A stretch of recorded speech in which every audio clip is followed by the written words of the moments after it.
Hello friends, स्वागत है आपके अपने चैनल गोल्डन कैरियर क्लासेस में। और मैं कुमार अंबुज एक बार फिर से रेलवे ग्रुप डी और एनटीपीसी का मोस्ट इंपॉर्टेंट मैथ लेकर आया हूं, जो कि मैंने पिछले आपका बैच में पिछले क्लास में मैंने जो है ग्रुप डी और एनटीपीसी से रिलेटेड कुछ क्वेश्चंस हमने बता रखे थे।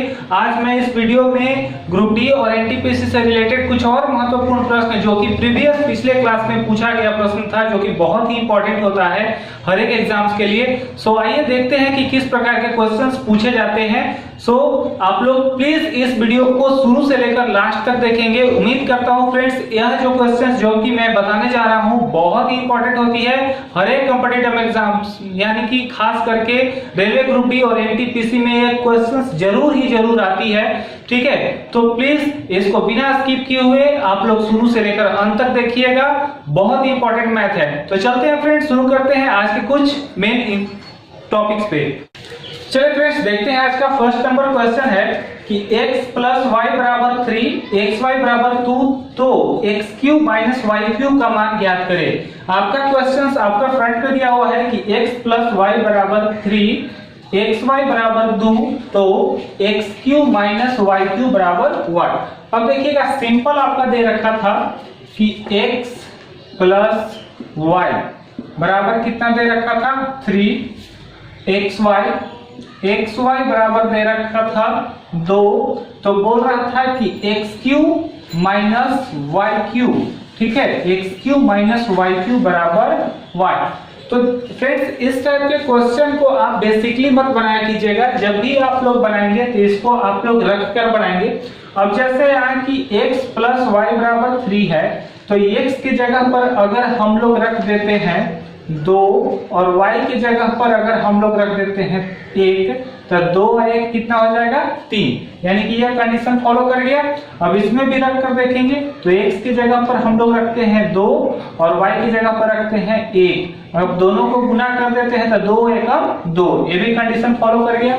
ठीक है, तब हम लोग क्या करेंगे फ्रेंड्स, ध्यान दीजिएगा कि x cube minus Y cube पूछा है, तब x क्यूब रखेंगे यानी x के क्यूब का मान। ठीक है, अब देखिए फ्रेंड्स इसको क्या करेंगे कि x की जगह पर आपने रखा था कितना 2, तो यहाँ पर रखेंगे 2 का क्यूब। अब माइनस y की जगह पर 1 रखा था, तो यहाँ पर हम रखेंगे 1 का क्यूब। ठीक है, अब 2 का क्यूब हो जाएगा 8 और 8 में से 1 गया कितना हो जाएगा 7। यही आपका क्या हो जाएगा फ्रेंड्स आंसर, जो कि बहुत ही इजीली क्वेश्चन है। ठीक है, तो बस आप लोग इसको मेथड के थ्रू मत बनाइएगा, LHS और RHS यानी x और y का कुछ मान लीजिएगा और उसको LHS बराबर RHS यानी दोनों तरफ बराबर करके इसको इजीली बना लीजिएगा। ठीक है, चलते हैं अगले क्वेश्चंस की ओर। चलिए अब देखते हैं अगला क्वेश्चन फ्रेंड्स। अगला क्वेश्चन है कि 7 के पावर 21 प्लस 7 के पावर 22 प्लस 7 के पावर 23 प्लस 7 के पावर 24 को 25 से भाग देने पर शेषफल क्या प्राप्त होगा।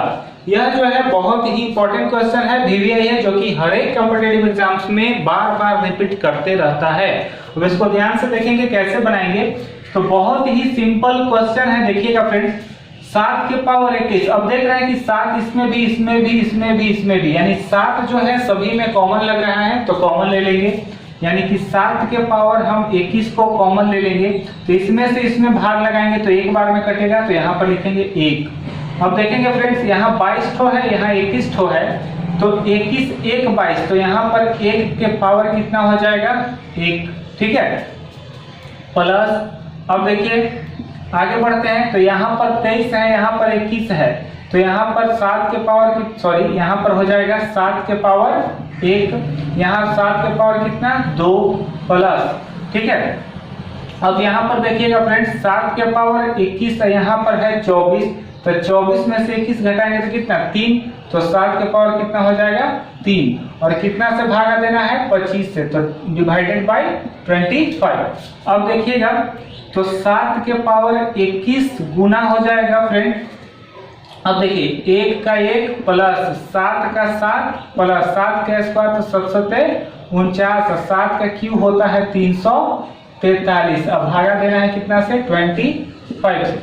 अब देखिएगा तो 7 का पावर 21 का 21 गुना, अब देखिए 49 और 1 जोड़ेंगे तो 50, 50 7 57 और 347 जोड़ देंगे तो आपका आ जाएगा टोटल 400 बटा कितना से भाग देना है 25 से, तो यहाँ लिख दिए 25। अब देखिए हम इसको तो हम ऐसे लिख सकते हैं ना फ्रेंड्स कि 7 के पावर 21 गुने 4 गुना कितना 100, ठीक है। इसको कंप्लीट नंबर रहेगा तो इसको तोड़कर आप लिख दीजिएगा। अब बटा कितना 25, तो कह रहा था कि इससे अगर हम इतना में भाग देते हैं तो कितना शेष बचेगा। तो सबसे पहले 25 चौका 100 यानी पूरा पूरा कट गया, शेषफल बचा। यहाँ पर शेषफल नहीं बचा ना, शेषफल कितना बचा 0। तो याद रखिएगा कि अगर कोई भी अंक में पूरा पूरा भाग लग जाए, शेष नहीं बचे, तो इसका आंसर कितना होगा 0, ठीक है। तो बस फ्रेंड्स इसी प्रकार के इजीली क्वेश्चन रहते हैं, आप लोग इसको इजीली पूर्वक हल कर लीजिएगा, ठीक है। चाहे तो आप स्क्रीनशॉट इसका ले सकते हैं। अब चलते हैं अगले क्वेश्चंस की ओर कि और भी किस प्रकार के क्वेश्चंस पूछे जाते हैं। चलिए फ्रेंड्स आगे आते हैं क्वेश्चन नंबर 3 में। क्वेश्चन नंबर 3 कहता है कि 10 किलोमीटर प्रति घंटा की गति से चलने पर मधु अपने विश्वविद्यालय 15 मिनट देर से पहुंची। अगली बार वह अपनी गति 12 किलोमीटर प्रति घंटा बढ़ा देती है, परंतु फिर भी वह 5 मिनट देर से पहुंचती है, तो उसके घर से विद्यालय की दूरी कितनी थी, ठीक है। जब वह चाल बढ़ाती है फिर भी वह 5 मिनट देर से पहुंचती है, तो उसके घर से विद्यालय की दूरी कितनी थी।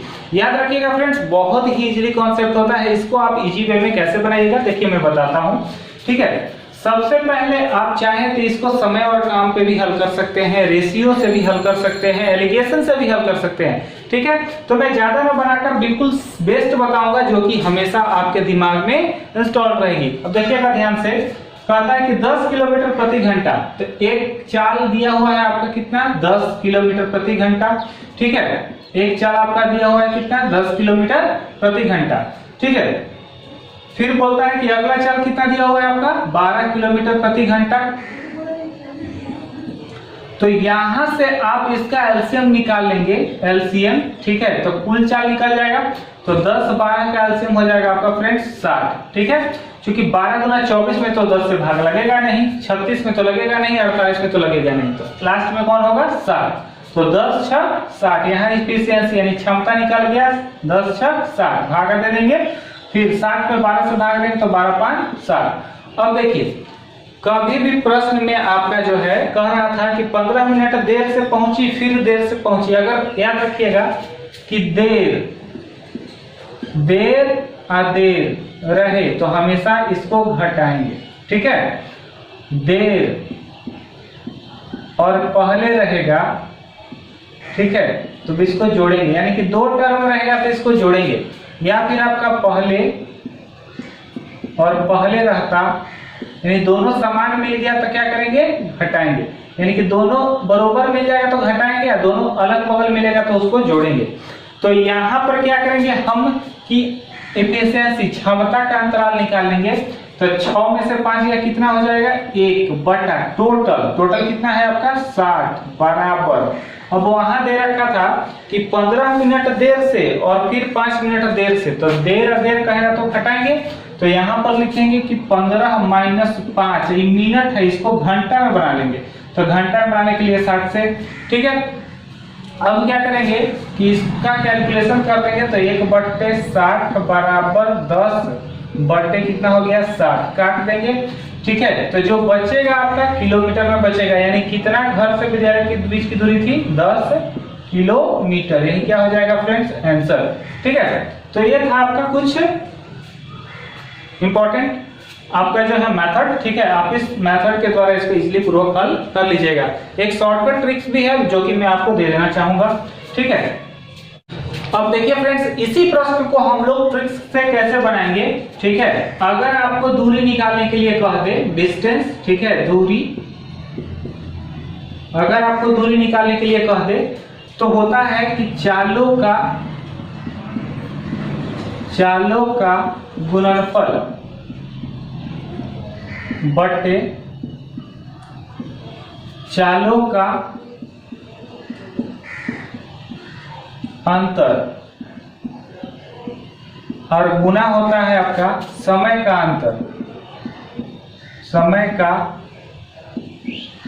अंतर, ठीक है फ्रेंड्स। अब देखिए इसको कैसे सॉल्व करेंगे, डिस्टेंस को d बराबर, तो चालों का गुणनफल, एक चाल आपका 10 था और एक चाल कितना था 12, तो लिख देंगे 10 गुना 12, फिर चारों का अंतर तो कितना था 12 में से 10, ठीक है, तो 12 माइनस कितना 10, और गुना समय का अंतर तो एक समय था आपका 15 मिनट, ठीक है, और एक समय था आपका 5 मिनट, ठीक है। अब चलिए इसको हल कर देंगे, तो 10 गुना कितना हो जाएगा 12 बटा हो जाएगा 2 और गुना हो जाएगा आपका कितना 15 में से 5 गया 10 बटा, अभी मिनट में था, ठीक है, तो इसको घंटा में बदलेंगे तो 60 से भाग दे देंगे। अब काट देंगे 10 छक 60, 6 से काट देंगे 6 दूनी 12, 2 से 2 कट गया, यानी बचेगा वही आपका आंसर हो जाएगा। तो कितना होगा 10 किलोमीटर, यही क्या हो जाएगा फ्रेंड्स आंसर। तो आप चाहें तो इस फॉर्मूला बेस्ड पे भी आप बना सकते हैं, लेकिन यह फॉर्मूला जनरली याद नहीं रहता, ठीक है, आप पहले वाले नियम से भी प्रॉपर आराम से बना सकते हैं, ठीक है फ्रेंड्स।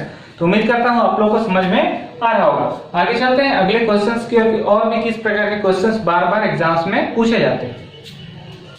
अब चलिए अगला क्वेश्चन है फ्रेंड्स, देखिएगा अगला क्वेश्चन है कि 1,60,000 रुपया की एक धनराशि पर 2 वर्ष के लिए 10% वार्षिक दर पर चक्रवृद्धि ब्याज कितना होगा यदि ब्याज की गणना अर्धवार्षिक तौर पर होती है। यानी ब्याज की गणना जो है अर्धवार्षिक है, यानी 6 माही, ठीक है। तो ध्यान दीजिएगा दोस्त कि सबसे पहले कि 1,60,000 रुपया की धनराशि, यानी कि मूलधन आपका दे रखा है, पी दे रखा है कितना, तो 1,60,000 रुपया, ठीक है, दे रखा है पी। अब बोलता है कि समय दे रखा है टी, तो टी कितना दे रखा है आपका 2 वर्ष, ठीक है। फिर बोलता है कि दर दे रखा है आर दे रखा है कितना 10%। तो सबसे पहले एक चीज मैं बता दूं कि आपका छमाही, सबसे पहले यहां देखिएगा ध्यान से कि अर्धवार्षिक, ठीक है, अर्धवार्षिक को ही हम लोग फ्रेंड्स छमाही कहते हैं। छमाही कहने का मतलब कि एक साल में 12 महीना, तो 12 महीना को हम लोग तोड़ के 2 भागों में, यानी कि 6 महीना, ठीक है। तो छमाही में याद रखिएगा फ्रेंड्स कि 2 चीज चेंज होता है, एक दर चेंज होता है और एक समय चेंज होता है, दर और समय बदलता है, याद रखिएगा, ठीक है। तो अर्धवार्षिक में दर होता है आधा, ठीक है, और समय हो जाता है 2 गुना, ठीक है, याद रखिएगा। छमाही में अगर यहाँ तिमाही कहता, ध्यान दीजिएगा, यहाँ अगर तिमाही कहता, तिमाही, तो तिमाही में भी 2 चीज होगा, दर और समय। तो यहाँ देखिए अब 3 माही, यानी कि एक साल में 12 महीना, तो 3 चौका 12, 3 दूनी 6, 3 तिया 9, 3 चौका 12, यानी कि यहाँ हो जाएगा दर कितना हो जाएगा चौथाई, ठीक है, चौथाई कहने का मतलब कितना 1/4, और समय हो जाएगा 4 गुना, सिंपल, ठीक है, समय हो जाएगा 4 गुना। कब? जब तिमाही रहेगा तब, और जब 6 माही रहेगा तब ये वाला, ठीक है।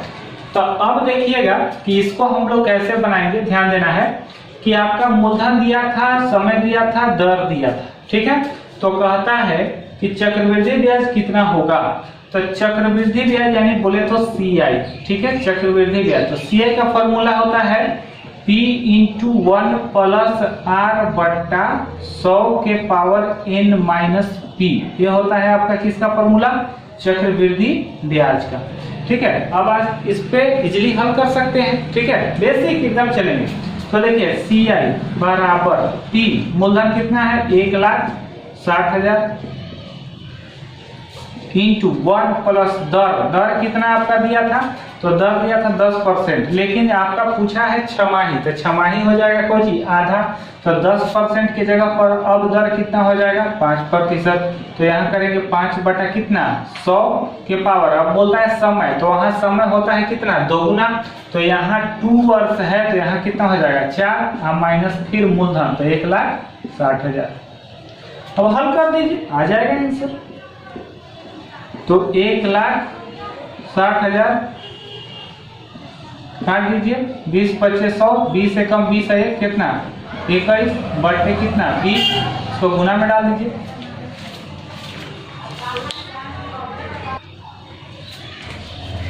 ठीक है फ्रेंड्स, आगे चलेंगे।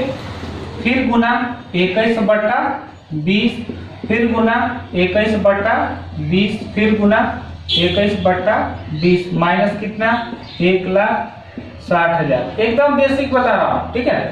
अब देखिएगा इसको कैसे हल करेंगे। सबसे पहले 1 2 3 4, 4 जीरो से 4 जीरो उड़ा दीजिए, 2 दूना 4 दूना 8 दूना 16, यहाँ 16 कट गया।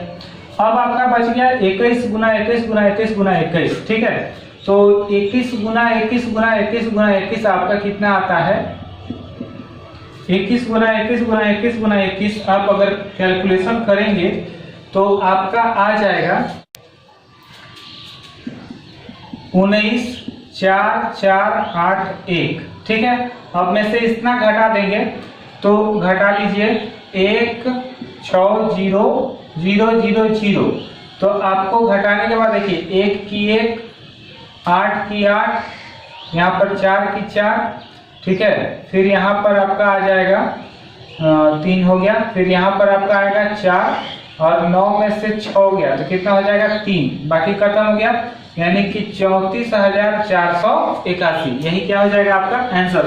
तो आप इसको बेसिकली भी बना सकते हैं, ज्यादा कोई टफ नहीं रहता, ठीक है। आप इसको बेसिक मेथड से भी इसको हल कर सकते हैं, ठीक है। अब आगे चलते हैं अगला क्वेश्चन कि आगे और भी किस प्रकार के प्रश्न इंपॉर्टेंट रहते हैं।